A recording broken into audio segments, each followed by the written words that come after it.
So we're going to then take you through the content and the applications that we'll take your students through. That way you'll be comfortable working with them with this content. And Rylan is going to take the first session.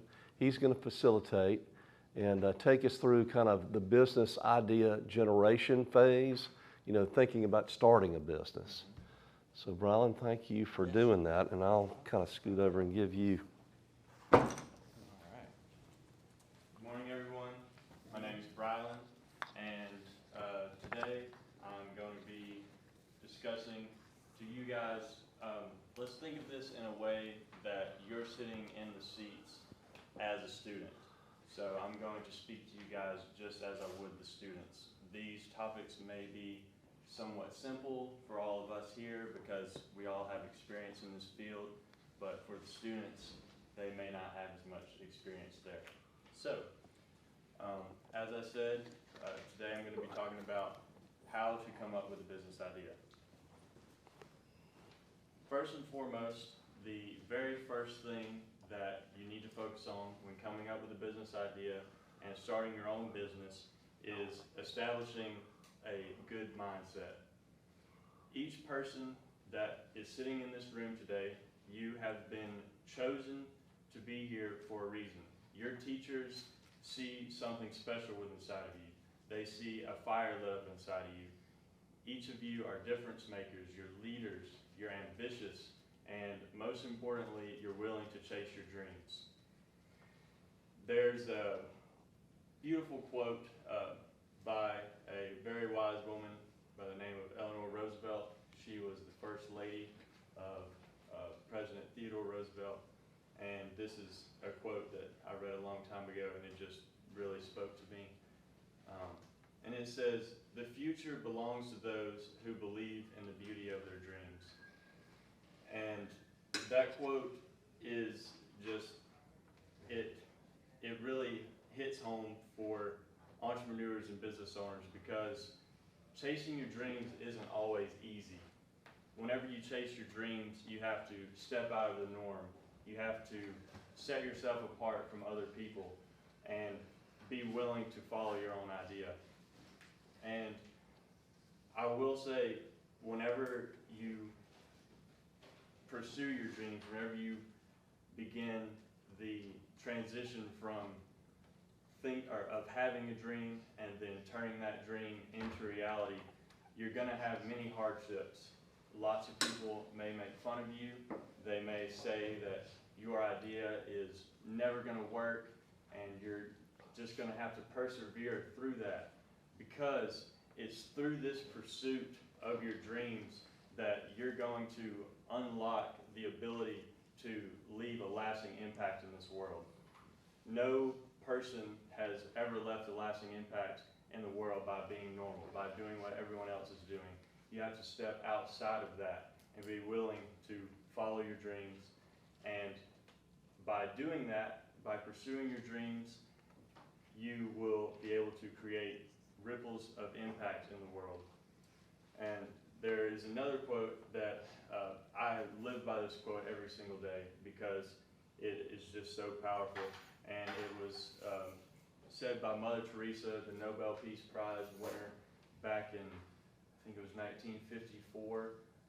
She is just known for her huge impact in charity. She helped the poor, the needy, to help them get out of the bad situations that they were in. And she said this. She said, "I alone cannot change the world, but," thank you. She said, let me get this on here real quick. There we go. She said, "I alone cannot change the world, but I can cast a stone across the waters and create many ripples."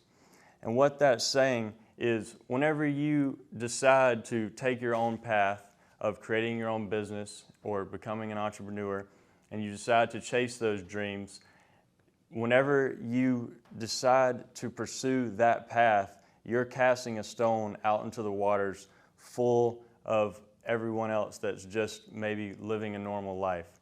And yes, you alone cannot change the world, but when you cast that stone, when you make that one initial impact, whenever you decide to be a difference maker, each time that stone skips, it makes more ripples.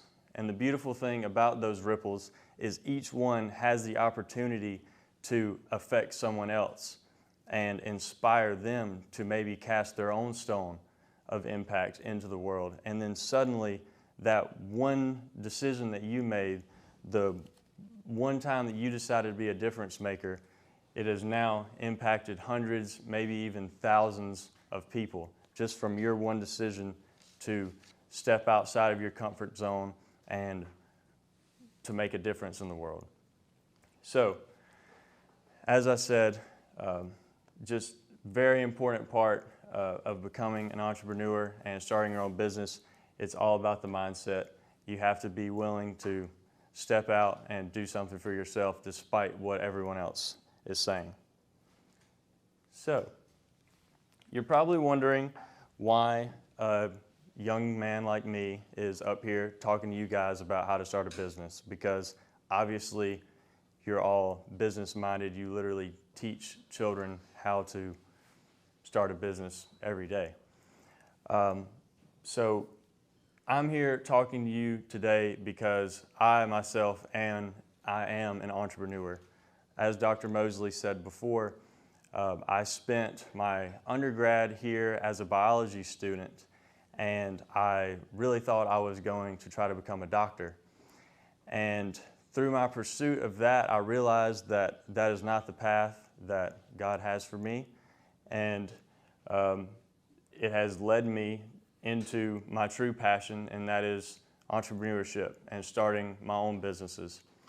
So my first and most successful business is called The Boys Moving Services. It is a full-service moving company based out of Tuscaloosa, Alabama, and we do full-service moves similar to 2 Men in 1 Truck. I'm sure you've all heard of 2 Men in 1 Truck.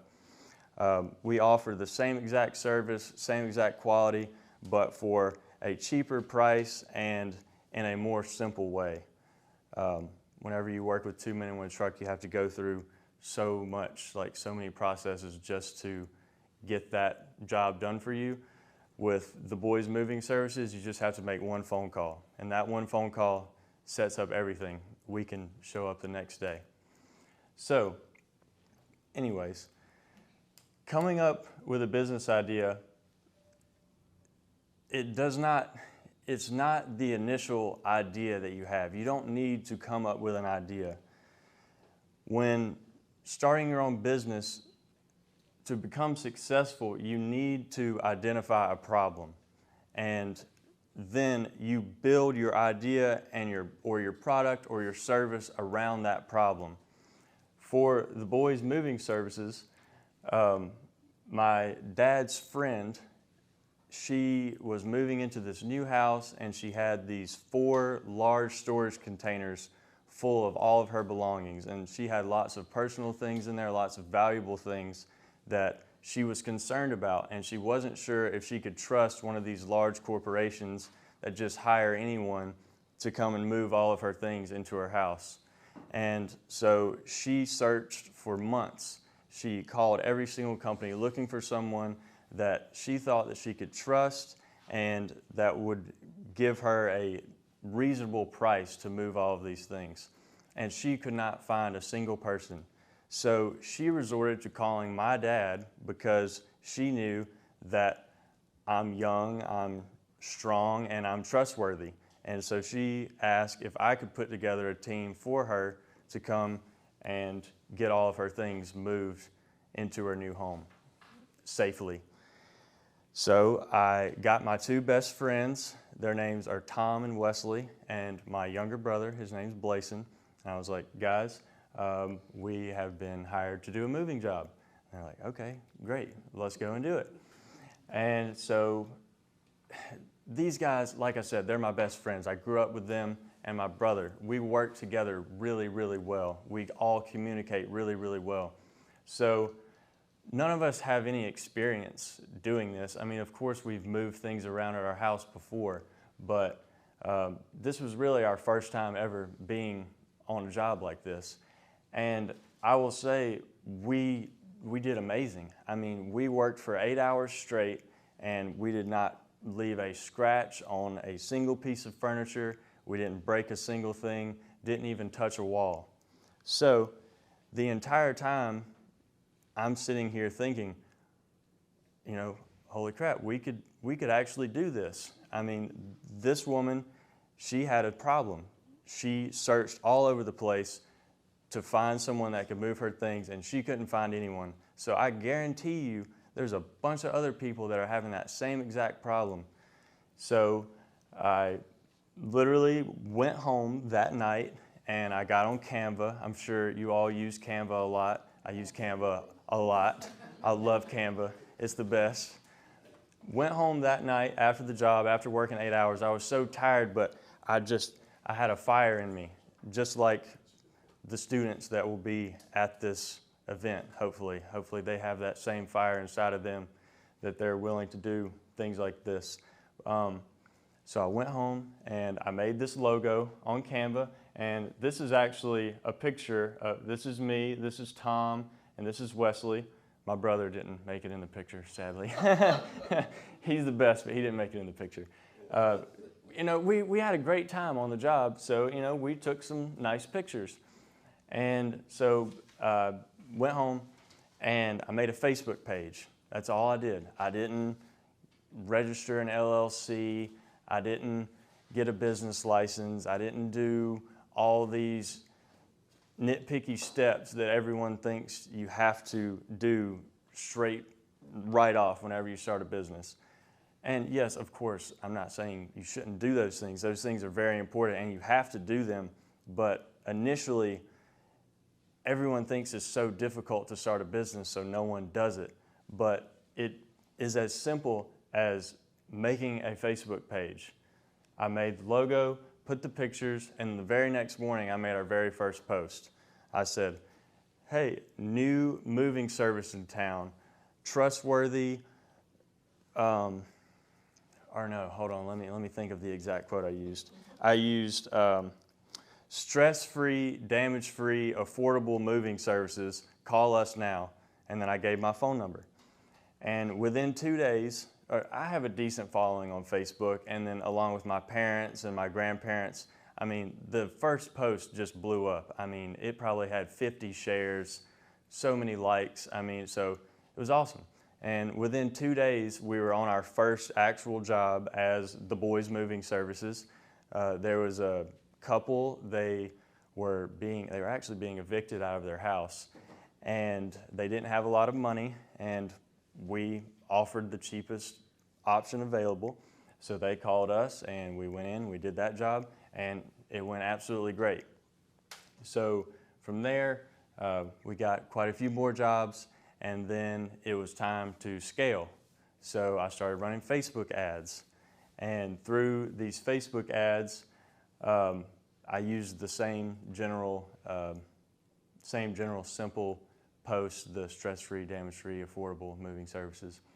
And the Facebook ads started blowing up as well. And it just was absolutely amazing. We ended up making around $10,000 to $15,000 a month. And today, we've only been open for 5 months, 6 months, and we're at around $45,000 to $50,000 in sales just from the moving service alone. So as you can see from this example, I didn't initially think, oh, well, I'm just going to start a moving service. Like, I think that's a good idea. No, I was put into a position where I saw a problem, and then I simply created a solution around that problem, and it worked. Next, I have an online health and fitness business, and it's called PhysioCare Therapy. That stands for natural care. I believe in natural care and fitness and everything. Obviously, being on the track team, it's a big thing for me. And it's an e-commerce drop shipping style business. I'm sure you guys all know what that is. And I actually started off selling this right here. It's called the Physio Belt. It is a weight loss, body shaping, and back pain relief belt. It had all these great perks, and so I thought a lot of people would buy it. And also a lot of people bought it on Amazon. So honestly, it failed because it was an idea that I had. I thought, oh yeah, this would be great. And then I just did it. I didn't see a problem. I didn't ask people if it was a good idea. I just went for it. And it completely failed.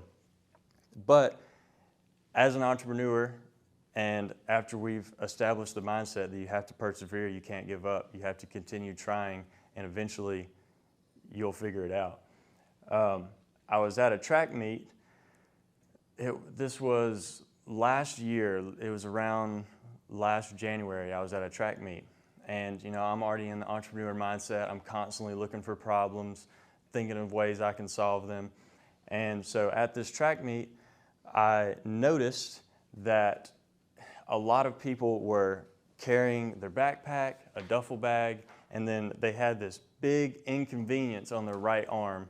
And that inconvenience was a foam roller. Are you guys familiar with foam rollers? So I could tell that everyone, instead of being on their phone or having a drink in their other hand, they were inconvenienced by carrying this giant foam roller. So this gave me the idea, okay, what if someone created a foam roller that could fit in any bag? So I went home and I drew up a design for this. And obviously, at the time, I didn't have any money. I had maybe $200 to my name that my parents gave me to buy groceries. So, I can't manufacture something like this. So having already been connected with a supplier for the belt, they sell lots of health and fitness products. I pitched the idea to them. I was like, hey, if we created a collapsible foam roller, I guarantee you that I could sell it like crazy. And so lucky enough for me, they had actually already developed a prototype. And this is it here. I actually brought it today if y'all want to check it out. This is the exact very first one that they made for me. And I basically told them, I have a good following on TikTok and Instagram as well. I said, if you guys will send me this, I will start making videos and I guarantee you we'll get orders quickly. And my very first video didn't blow up. I think it was my 4th or 5th video.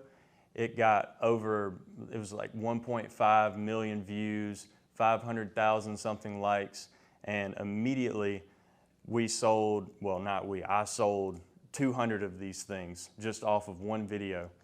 And then I continued making more videos, and today I think I've sold around 800 of these. So again, this thing is awesome. And again, I had an idea, it failed. I solved a problem, it succeeded. So, and that's, yeah, it's pretty awesome. Y'all can check it out. You can pop it open if you want to. It's got handles on the sides. And Riley, just to make sure we all understand, what do you do with that? You lay on it and roll around. So, foam rollers are used mainly for recovery for athletes. For example, this week has been a crazy week of practice for me, and my hamstrings are killing me. So what you do is once you get done working out and you have tight, sore muscles, you'll use your body weight to roll over the top of it.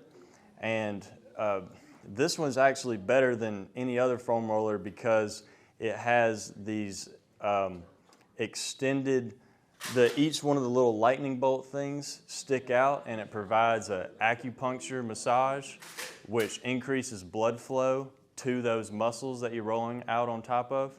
So overall, it increases blood flow, promotes accelerated recovery, and it also increases flexibility and all of those things combined help to significantly reduce injuries. So it's a great thing. I love it. $39.99, which is, a lot of people complain about that, but it's made with really nice materials. Each piece of foam is made of, it's this therapeutic, like I said, acupuncture foam. But for what I spend on them things every year, Oh yeah. Yeah. I stay buying. Oh yeah. Oh yeah. Well, I mean, it's amazing. Like, I can fit 3 of those in my backpack at once, and I have 4 pairs, I have 3 pairs of shoes, and I can fit 3 of those in my backpack. Yeah, I'm like you. I be at track meets. I had them Yeah. skin on top of a blue bag. I can throw them in the bag. Yep. Easily. Make some sales today. That would be great. That would be great. My question is, what is a profit? That's another thing that kind of sucks. Honestly, it's so expensive to build just because of all the materials that are used, and it's such a high quality. And then people don't want to pay large amounts of money for a foam roller. I mean, honestly, I would say the thing's easily worth $50, but you have to respond to your customers. On a lot of my videos, I initially had it at $49.99, and everyone was complaining, why would I pay $49.99 for a foam roller? I'm like, because it's awesome. Why not? Like, I would spend that much on it. But the profit, I make around 20% profit on each sale. So I make between it's around $15 per order, depending on what country it comes from. I've sold these things all over the world. I've sold it probably 50 or 60 different countries, China, North and South. Who's your target customer?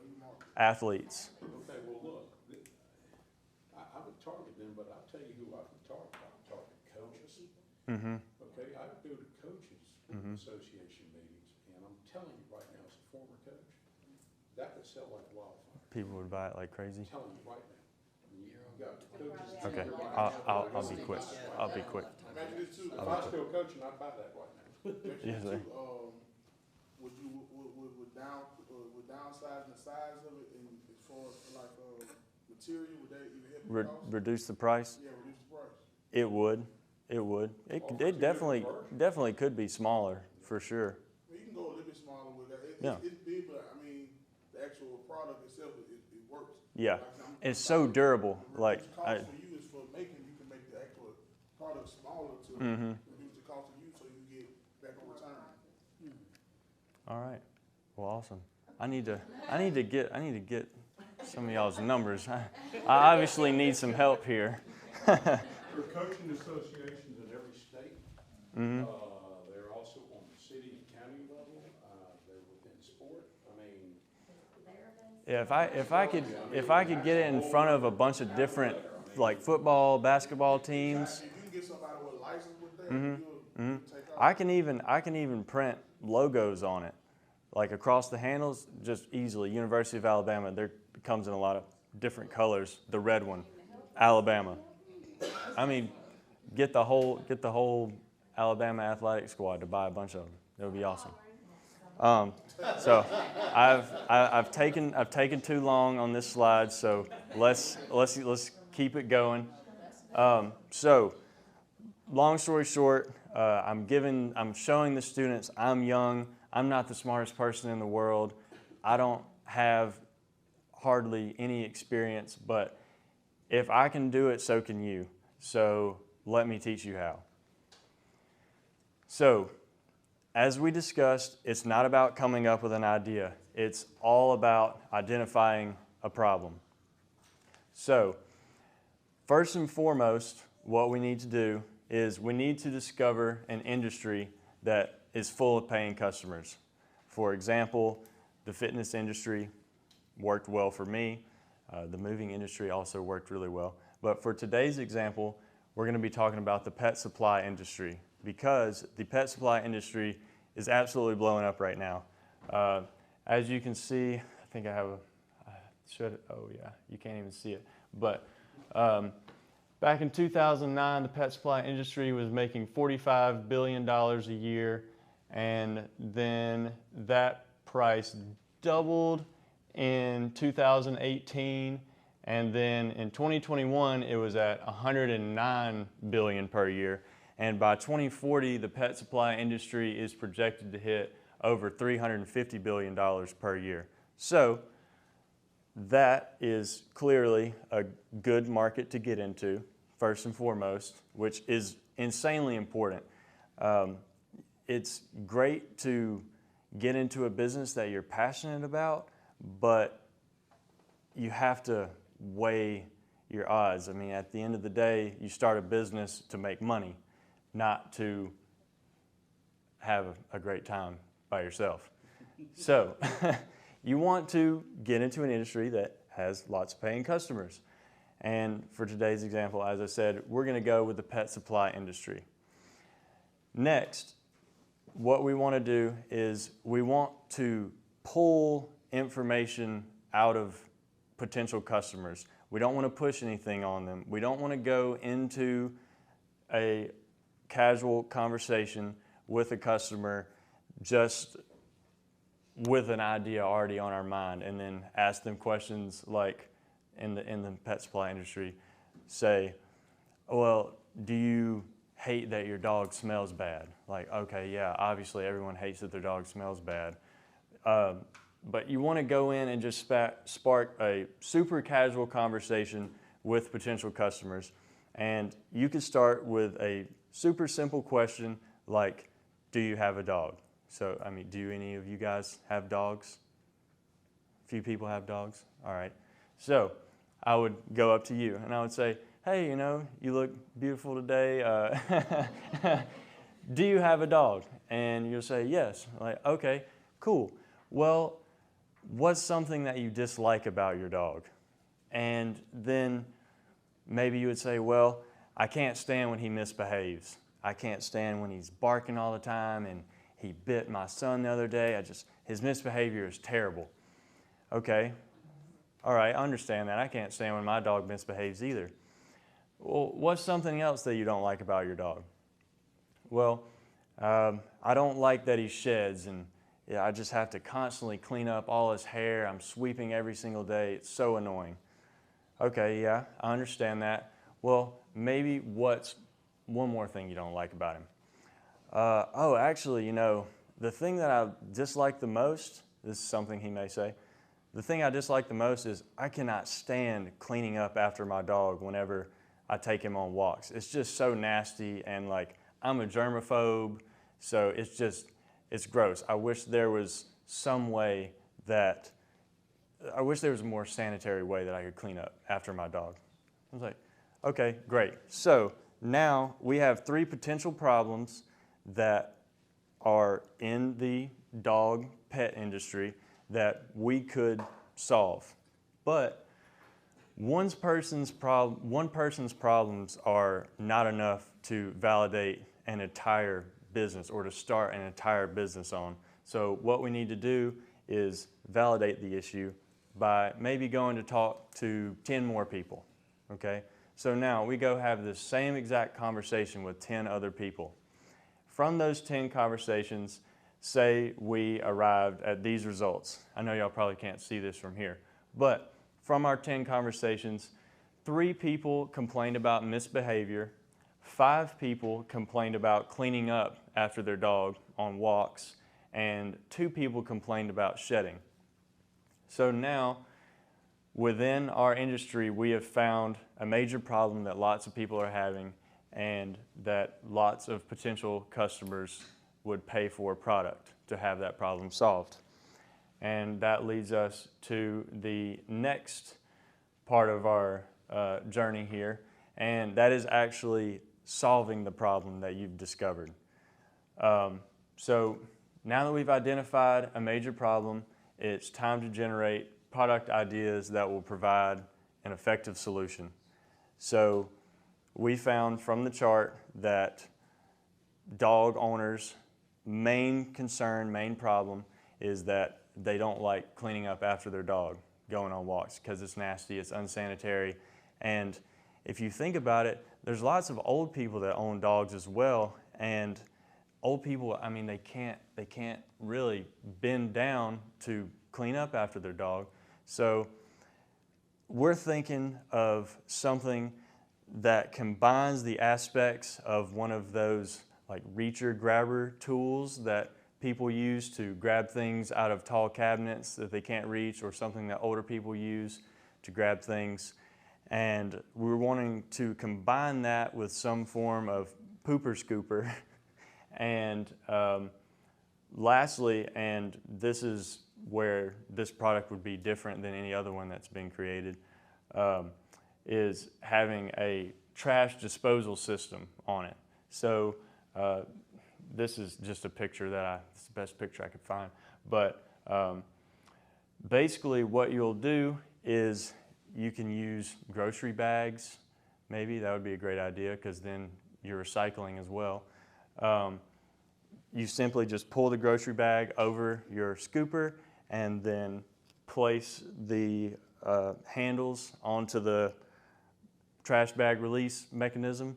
And as your dog, uses the bathroom, you simply just scoop it up and then click the trash release button, and it will drop the bag of mess into the trash can. And so this is a way that we could easily solve this problem. This product would not be all that difficult to build or to have built. And so that's basically the process that you'll go through to start a business. You identify a problem, validate that problem, and then create a solution around it. So now it's your turn. I'm sure you all have a piece of paper that you could use. And this is an activity after we get done with after I get done with the presentation. I'm actually going to teach the students, well, now I've already taught them. I'm going to give the students an opportunity to create their own business idea right there in their seat. My goal for my entire presentation is for each student that comes to this event to walk out of the building with a piece of paper with a potential business that they could start working on that day.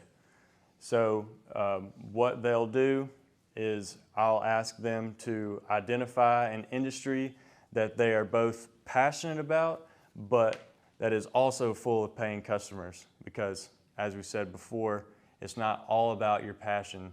You gotta have the customer as well. So if you guys want to take 2 or 3 minutes and just think of an industry that you're passionate about, maybe it's skincare, maybe it's fitness, maybe it's sports, hunting, fishing, anything like that. And just write down your idea real quick, and then we'll come back in 2 to 3 minutes. Any industry that you would like. Yes. Oh, the sleep? Oh yeah, go ahead. You can buy a Yes. $10,000 bed, so sleep's an industry. There's a sheet in your forms that's basically this general idea. Oh, good. Oh yeah. Yeah. So yeah, there's a form within the packet that has a ton of lines on it. It says your business idea exercise. Y'all can use that if you don't have a piece of paper. So yeah, any industry you're interested in, paying customers, just go ahead and come up with that idea. So your financial numbers and your timeline for your businesses didn't make any sense. They didn't match up. It's like you're either leaving out details, or you're lying, or you're for some reason, and that takes some people out of it. So what I got was you started your first business, and it's been open about 6 months, and you made about $50,000.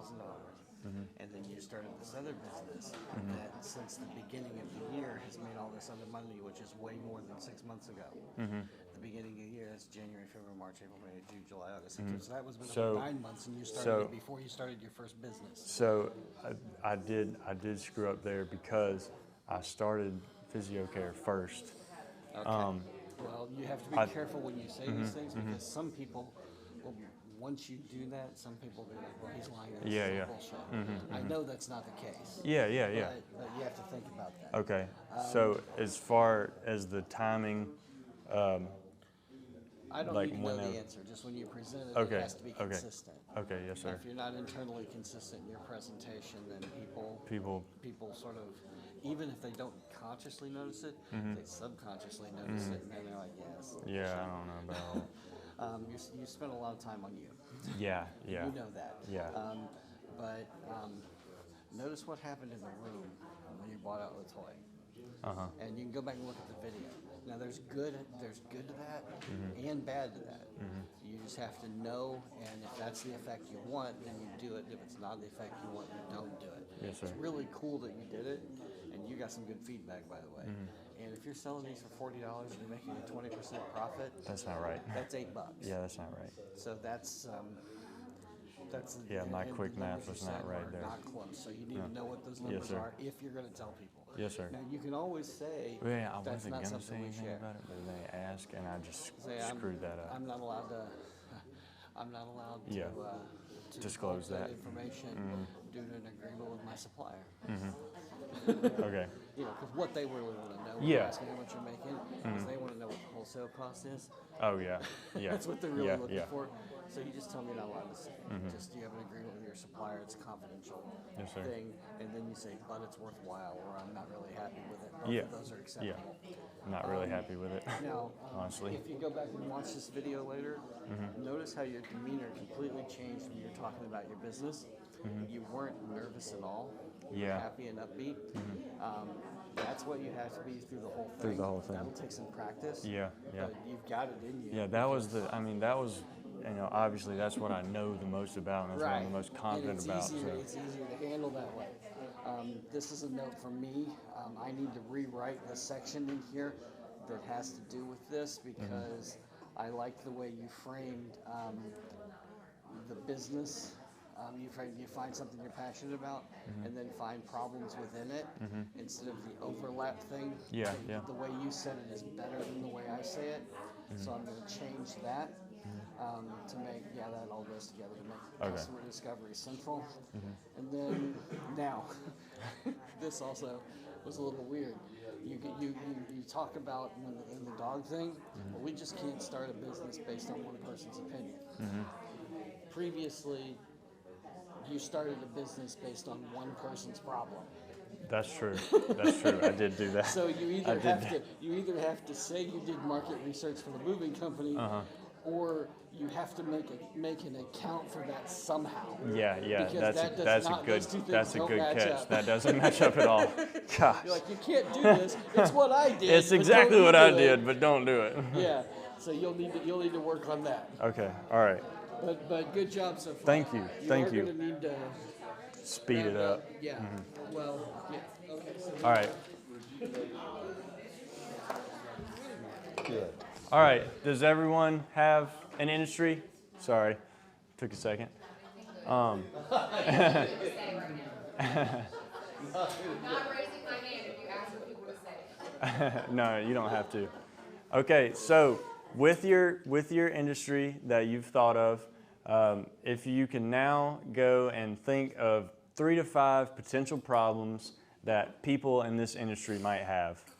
So, for example, with the fitness industry, people were having problems with the foam roller being too big, so we made it smaller. Could be something as simple as that. If you did the skincare business or a skincare industry, you could say people can't stand acne or, anything like that. So just quick, another 2 minutes or so, couple ideas of problems in the industry, and then we'll continue to the last 2 steps.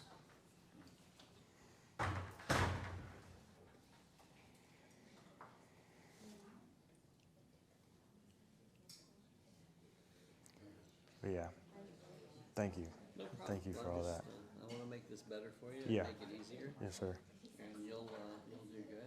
And you've already immeasurably improved this packet because I'm going to go back and rewrite that section because that part of what you did is really good, and we're going to put that in there. And then even the I-Corps people will like it, and I often don't agree with the I-Corps people. But they'll like this. Yeah, yeah. What specifically to do? Well, I have been for years, I have said, these are things you're passionate about, these are things people will pay for, and look for an overlap. His way of doing it is a lot more direct. So you take these things you're passionate about, and then find problems in those. It's Not, much more intuitive. it's much, it's way better. And so I'm gonna rewrite it to you. So does it have to be individual students, or can it be like two students working on something together? Phil, that's a great question. That's something we've been discussing actually. You can have two students work together on an idea. In fact, Emily's group from Saraland, they have at least one business idea has two students. So she was asking me, can they both come and attend, and the answer is yes. We've got enough, like if every school, every business idea had two, so we had to double it to 280, we can do that. But they're not gonna be enough businesses with two people. Well, they'll just take 2 slots. Yeah. Right? So, So that counts as our 10, because it would be now. you would have 9 total businesses, right? But we How many did y'all bring last year? We didn't do it, I just did it last year. So I just, the first I heard of that. we're probably not going to fill up. So and this is completely on the fly, never run this by and use the box. But what I suggest we do is everybody gets 10 slots, and then if we would get the count back of how many extra spaces we have, we find out who has teams with 2 members, and then we let those add the second member first before we disperse them to everybody who had 2 teams. Yeah. We'll try to accommodate the people with 2. You do have to realize though that if they win a prize, that's split. We don't have. That's our partnership. That's right, that's right. Good business lesson one. And they'll both have to take part in the pitch. Oh wow, I never do that. That'd be good. So I All right. remember- Oh, sorry. Okay. All right, everybody. I'm sorry, what's y'all's names again? Kim and Sarah. Kim and Sarah had a good question. They asked, whenever the students are doing this assignment, could they potentially work together with their friend or with another student on the same idea? Yes, that is fine, but if they decide to use this idea for the Spark Pitch competition, the 2 students will have to present together. So, just to And split the award money. split the. Yeah, right? So, And when did you gotta split that problem? yeah. Are you sure you want to do that? You sure you don't want to just do it all? So next, I would ask the students to break up into groups of 3 to 5 people, just with people that they're sitting around. And then we'll get them to discuss, out of the 3 to 5 problems that they listed, we'll get them all to discuss within their groups which one of those problems in their industry is the biggest. And then also you can ask people of your group for additional problem ideas that maybe you didn't think of. And then if it's a great idea, then you can add it to your list, and then you can debate on which problems are the biggest. So they'll spend probably 5 minutes doing that. Maybe, well, honestly, it might take more like 10 minutes, depending on how much conversation goes on. And then finally, once they break away from their groups, they'll have their biggest problem circled, and then from there, they will begin to brainstorm a product or service that will solve this big problem within the industry that you discovered. And so essentially, once they get done with this exercise, they will have completely come up with a business idea.